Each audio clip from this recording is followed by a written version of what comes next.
Mi padre me gritó, eres un peso para esta familia, pero cuando descubrió que sin mi firma no podía recuperar su negocio, se arrodilló en mi puerta. Le dije, el peso no firma nada. Crecí en una casa donde el cariño siempre venía con condiciones. Si rendías, valías. Si no, eras un estorbo. Mi papá nunca lo dijo bonito, nunca intentó suavizarlo. Desde que tengo memoria fue un tipo duro, de esos que creen que gritar es educar y humillar es motivar. Tenía su propio negocio, una empresa pequeña pero estable, y eso lo convirtió en una especie de rey en su cabeza. Todo giraba alrededor de lo que él construyó y cualquiera que no encajara en su visión era automáticamente un problema. Yo fui ese problema durante años. Entré a trabajar con él después de la universidad porque era lo lógico, porque en mi familia eso se veía como lealtad y porque yo todavía tenía esa idea pendeja de que si me esforzaba lo suficiente, algún día me vería como algo más que un gasto. Trabajé de todo, sin horario, sin reconocimiento y sin derecho a equivocarme. Cada error mínimo se convertía en un espectáculo. Mi papá decía delante de empleados y proveedores que yo no servía, que me faltaba carácter, que sin él estaría perdido. No eran regaños privados, eran ataques públicos. Recuerdo una vez, durante una junta improvisada en la oficina, que explotó porque cuestioné una decisión mal hecha y gritó que yo era un peso para la familia, que solo estaba ahí porque compartíamos sangre. Nadie dijo nada. Yo tampoco. Ese silencio fue peor que el grito. Aún así, cuando el negocio empezó a tambalearse y el banco pidió un aval personal para refinanciar una deuda grande, fui yo el que tenía el crédito limpio. Él no podía firmar solo, su historial estaba hecho pedazos. Me pidió ayuda con esa mezcla de orden y amenaza que siempre usó conmigo. Me prometió que ahora sí tendría voz, que esto sería distinto, que el negocio también sería mío. Todo quedó por escrito y aún así, apenas firmé, volvió a lo mismo. Me fue apartando, tomó decisiones sin decirme, me dejó como un adorno incómodo. Cuando reclamé, la discusión terminó igual que siempre, con él gritándome que no era nadie sin su apellido y que debería agradecer que me hubiera dado trabajo. Ese día agarré mis cosas y me fui. No fue un acto heroico, fue cansancio puro. Corté contacto, cambié de número y seguí con mi vida. Conseguí otro trabajo, empecé de cero y por primera vez sentí que nadie me estaba respirando en la nuca esperando que fallara. Pasaron meses sin saber nada de ellos y honestamente no los extrañé. Hasta que una mañana tocaron a mi puerta. Era temprano y pensé que sería un vecino o alguien equivocado. Abrí y ahí estaba mi papá, irreconocible. Más flaco, con la ropa descuidada y esa mirada desesperada que nunca le había visto. Sin rodeos me explicó que el banco había activado una cláusula, que sin mi firma no podía mantener el negocio a flote, que todo se iba a venir abajo. Me dijo que necesitaba que lo ayudara otra vez, que era solo un trámite. Luego hizo algo que jamás imaginé. Se arrodilló frente a mí y me pidió por favor que firmara, que era su única salida. No sentí lástima. Sentí claridad. Lo dejé hablar, lo dejé justificarse, decir que siempre quiso lo mejor para mí, que fue duro porque así es la vida. Cuando terminó, le dije con calma que recordaba perfectamente el día en que me gritó que yo era un peso para esta familia y que había aprendido la lección. Le expliqué que los pesos no toman decisiones, no firman documentos y no salvan negocios. Cerré la puerta sin gritar, sin drama y sin mirar atrás. Desde ese día no he vuelto a saber de él directamente. Sé por terceros que todo se está cayendo y que me culpan por no apoyar a la familia. La verdad es que por primera vez no me siento responsable de arreglar lo que otros rompieron. No hice esto por venganza impulsiva, lo hice porque entendí que seguir firmando era seguir aceptando el mismo desprecio. Y ya no estoy dispuesto a cargar con eso nunca más. Actualización 1. Han pasado casi 2 semanas desde que mi padre se arrodilló frente a mi puerta, rogando por una firma que le salvaría el cuello. No sé qué esperaba, pero lo que sé es que el impacto de ese momento me dejó con una sensación de vacío, y a la vez de alivio, porque ya no tenía que cargar con esa maldita culpa que siempre me había sido impuesta. Los días siguientes fueron una mezcla extraña de emociones. Primero, el alivio por haber hecho lo que debía hacer, dar un paso atrás y no dejarme arrastrar por las cadenas del pasado. Luego, la culpa empezó a asomar, como siempre lo hace cuando cortas un lazo que, aunque tóxico, es parte de tu vida. Mi hermana me llamó, me mandó mensajes, pero no respondió nada. Ya no había nada que decir. A medida que avanzaban los días, la calma de la decisión de no volver atrás se asentó en mí. Pero el teléfono seguía sonando y los mensajes, algunos de ellos amenazantes, otros con lágrimas, seguían llegando. Mi mamá, como siempre, de alguna manera intentó hacerme sentir que no era solo su negocio lo que estaba en juego, sino la familia, como si la palabra fuera un hechizo que de alguna manera me atara de nuevo. Me llamó para decirme que él estaba mal, que no estaba comiendo bien, que no estaba durmiendo y que todo esto le estaba afectando. Aun cuando intentó jugar la carta de la víctima, no sentí ni una pizca de compasión. ¿Qué esperaba ella? ¿Que me sintiera culpable por hacer lo que sabía que era lo correcto, por no dejarme llevar una vez más por sus manipulaciones? Mi respuesta fue clara y fría. Le dije que si papá necesitaba ayuda, tendría que encontrarla fuera de mí. No soy su salvador, no soy el que tiene que cargar con sus errores, y mucho menos con los que me hizo cargar a mí durante tantos años. La verdad es que nunca me sorprendió cómo siguió con su vida después de que yo me fuera. Ya había demostrado 1000 veces que no se trata de lo que uno haga o deje de hacer, sino de lo que él quiera ver en los demás. Siempre fue así, como si todo girara alrededor de su visión del mundo, de lo que él decidía que era lo correcto. Y claro, me dijo un par de veces que cuando todo se derrumbe, vas a ver que me necesitas. Y sí, sé que esperaba que en algún momento cayera de nuevo en su juego. Pero esa vez ya no pasó. No lo haría. Lo que me sorprendió fue la rapidez con la que las cosas se empezaron a desplomar. Había escuchado rumores sobre cómo las deudas de la empresa se estaban acumulando, pero no me imaginaba que fuera tan grave. Una mañana, mientras tomaba mi café, recibí una llamada de un compañero de la antigua empresa. Estaba nervioso, sin saber muy bien qué decir. Oye, ¿te enteraste de lo que pasó?, me preguntó. Tu papá perdió el contrato con el cliente grande. Se le fue de las manos. Mi estómago se tensó. No era algo que no esperara, pero aún así, escuchar esas palabras fue como una patada en el pecho. Ese cliente era el que mantenía a flote todo. Los ingresos de la empresa dependían de ese contrato. De alguna manera, siempre supe que era solo cuestión de tiempo antes de que todo colapsara, pero ver cómo sucedía sin poder hacer nada fue un golpe difícil de digerir. Lo peor fue escuchar que su reacción fue simplemente culpar a los demás. Como siempre. Se había peleado con varios proveedores y ahora todo se estaba viniendo abajo. Lo que pasó después no me sorprendió del todo, pero de alguna manera me hizo sentir la cantidad de control que él pensaba tener sobre su mundo. Los camiones de la empresa empezaron a ser embargados. Primero fueron 2, luego 3. En un par de días, el negocio se desmoronó ante mis ojos. Los otros empleados comenzaron a salir del lugar, uno por uno. Los que se quedaron, lo hicieron por pura lealtad, porque tenían familias que alimentar, porque no podían permitirse otro trabajo. Pero me enteré de que mi papá había quedado completamente aislado. Nadie quería hacerle favores.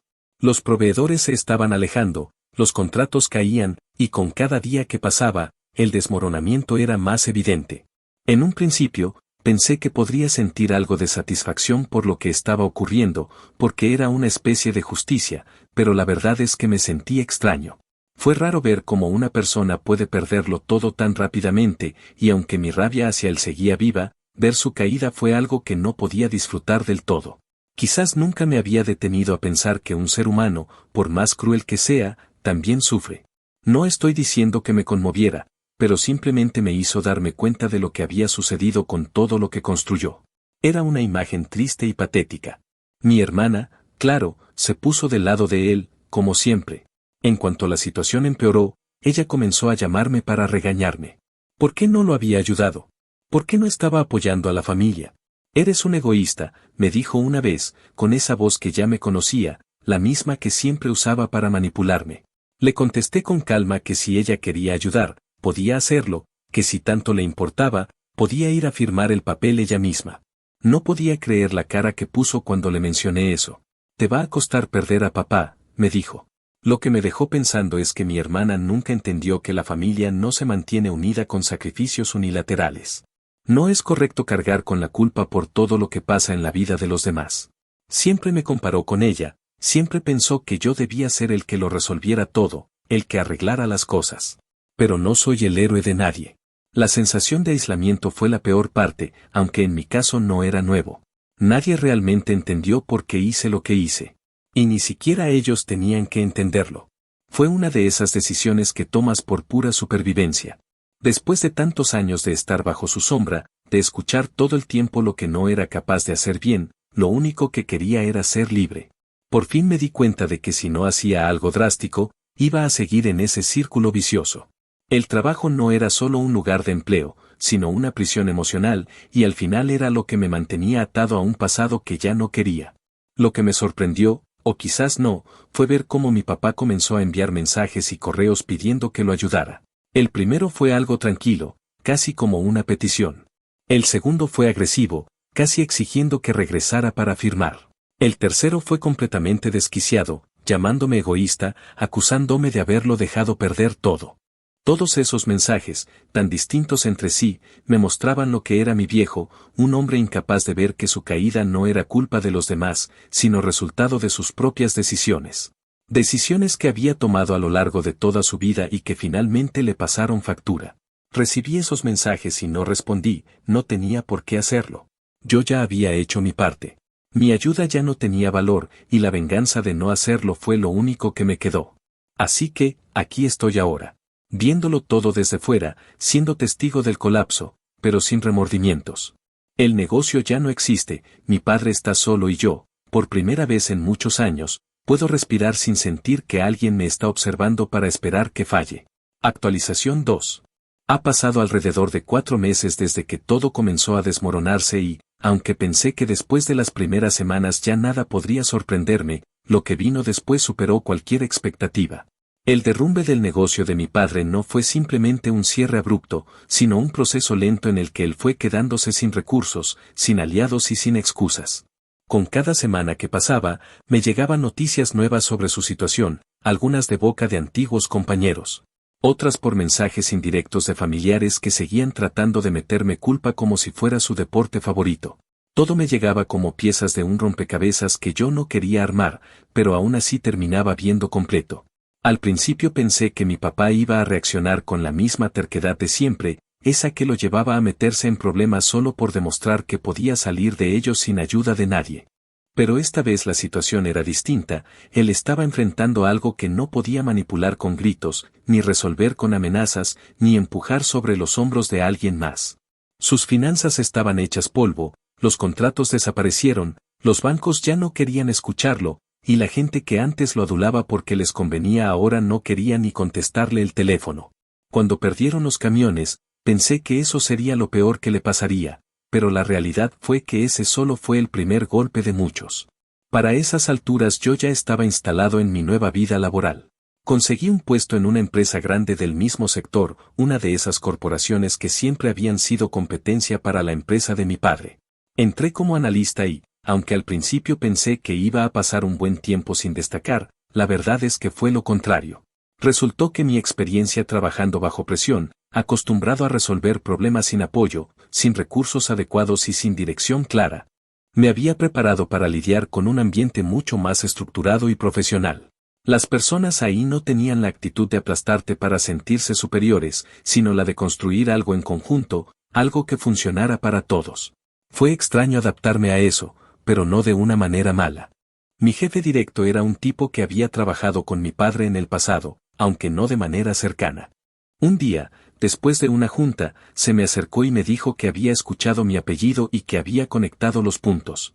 Me preguntó cómo estaba todo y, aunque no di detalles, algo debió notar porque me dijo que había personas que habían admirado mi capacidad a pesar del ambiente en el que tuve que trabajar. Hasta el día de hoy no sé quién habló bien de mí ni por qué lo hizo, pero no niego que escucharlo me dio una sensación extraña de validación que nunca recibí en casa. Poco después me ofreció una promoción para supervisar un pequeño equipo, algo que jamás hubiera ocurrido con mi padre porque él nunca iba a verme como alguien capaz de liderar, y menos admitirlo en voz alta. Mientras tanto mi papá, según lo que escuché, vivía en una especie de negación absoluta.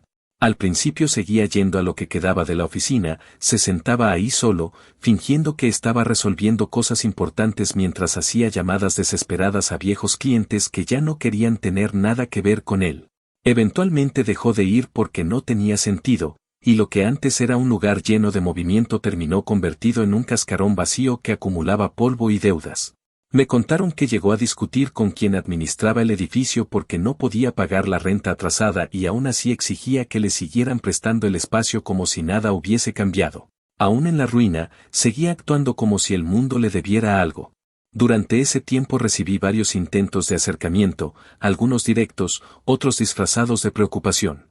Mi mamá volvió a escribirme más de una vez, cada mensaje más dramático que el anterior. Me decía que yo no entendía, que estaba destruyendo a mi padre, que él había cometido errores pero que seguía siendo mi familia.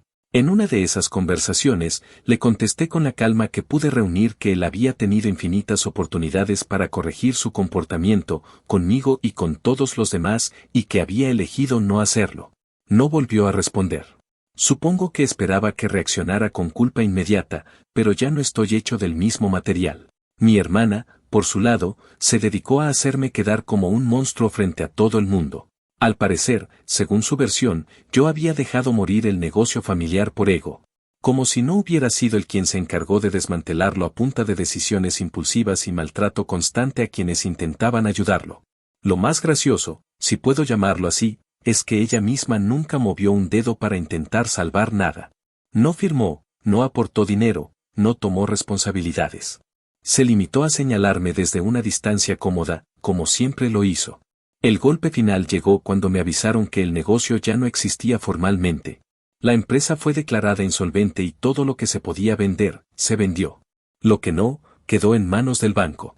Fue un cierre sin ceremonia, sin despedida, sin dignidad. Algo tan grande en su vida terminó convertido en una nota fría dentro de un archivo legal. No sé qué sintió él al ver eso, pero me imagino que debió ser un vacío parecido al que yo sentí cada vez que me hacía creer que no valía nada. Una parte de mí pensó que cuando llegara a ese punto, cuando viera el colapso completo, algo en mí iba a quebrarse. Quizás tendría un ataque de nostalgia, o culpa, o tristeza. Pero la verdad fue que no sentí ninguna de esas cosas. Lo único que sentí fue una claridad absoluta. Ese desenlace no fue creado por mí, no fue consecuencia de mi rechazo a firmar, sino de una vida entera de decisiones egoístas, impulsivas y orgullosas. Lo que hice fue simplemente no participar en su caída. No fui yo quien lo empujó, fue él quien se lanzó. A veces, después del trabajo, pienso en cómo habría sido todo si él hubiera sido otro tipo de persona. Si hubiera sabido escuchar, si hubiera sabido guiar sin destruir, si hubiera visto en mí más que una extensión de sí mismo. Pero no puedo vivir en los escenarios que nunca existieron. Lo que sí sé es que por primera vez en mi vida me siento alineado conmigo mismo. Estoy avanzando sin estar atado a esa cadena emocional que siempre me arrastró hacia atrás. Sigo sin hablar con él y no tengo intención de hacerlo. Tampoco espero que entienda nada algún día. Hay gente que nace sin la capacidad de ver más allá de su propio orgullo, y mi padre es uno de ellos. No me corresponde salvarlo, no me corresponde cargar con su historia. Ya tuve suficiente. Ahora estoy escribiendo la mía, incluso si eso significa dejar atrás la que heredé. Actualización final. Ha pasado alrededor de un año desde la última vez que escribí algo sobre todo este asunto y, aunque pensé que ya no habría nada más que contar, las cosas tomaron un giro que cerró este capítulo de una manera que nunca imaginé. No fue algo dramático ni cinematográfico, sino más bien una especie de cierre silencioso, como cuando un libro se acaba y te quedas mirando la página final pensando en lo que significaron todas las anteriores. Durante estos meses, mi vida siguió un rumbo completamente distinto al que creí que tendría alguna vez. El trabajo comenzó a estabilizarse, no en el sentido de volverse repetitivo, sino en que por primera vez tenía la sensación de estar donde debía estar. Me acostumbré a un ambiente donde la gente no me miraba esperando que fallara, sino que confiaba en que podía cumplir con lo que me tocaba hacer. Eso, para alguien que creció con un padre que lo veía como un estorbo, es un cambio más profundo de lo que cualquiera imagina. La empresa donde trabajo decidió ascenderme de nuevo, algo que todavía me cuesta creer cuando pienso en la cantidad de puertas que mi propio padre me cerró sin siquiera darme la oportunidad de demostrar nada. Es extraño pero liberador escuchar a personas que apenas me conocen decir que confían en mí, que tengo buen criterio, que hago un buen trabajo. Hubo días en los que me sorprendía quedándome unos minutos más al salir del edificio porque necesitaba procesar la idea de que la vida podía ser distinta a lo que había vivido antes. A veces me preguntaba qué pensaría mi padre si viera lo que estoy logrando sin su sombra encima. Y otras veces, la verdad sea dicha, me daba igual lo que pensara. Mientras yo avanzaba, él seguía cayendo. Me enteré de que tuvo que mudarse de la casa donde vivió desde que yo era pequeño porque ya no podía sostenerla. No era una mansión ni mucho menos, pero era el símbolo de todo lo que él creía que lo definía. Le costó más perder esa casa que el negocio, y eso decía mucho. También supe que mi hermana se había distanciado de él cuando empezó a darse cuenta de que cargar con él no era tan sencillo como acusarme por no hacerlo. Fue casi irónico ver cómo la misma persona que se pasó meses llamándome egoísta ahora tenía que enfrentarse a la versión de mi padre que yo conocí durante toda mi vida. Quizás pensó que él solo actuaba así conmigo, pero la verdad es que mi padre no sabía tratar a nadie de otra manera. Tarde o temprano todos terminan viendo lo que realmente es. El giro final ocurrió hace unas semanas, cuando recibí un correo suyo. No era un mensaje largo ni bien escrito. De hecho, parecía redactado por alguien agotado, alguien a quien se le habían terminado todas las herramientas para manipular, exigir o intimidar. Empezaba diciendo que esperaba que yo estuviera bien, aunque no sonaba como algo que realmente sintiera. Luego continuaba con una especie de reflexión en la que intentaba justificar cómo había sido conmigo. Decía que había sido duro porque él había crecido así, que nunca supo ser de otra forma, que la vida lo había obligado a endurecerse y que pensaba que educar significaba hacerte fuerte a cualquier costo. Lo curioso es que en ningún momento admitió que se equivocó, ni pidió disculpas de una manera que tuviera peso. Todo estaba envuelto en excusas disfrazadas de explicaciones.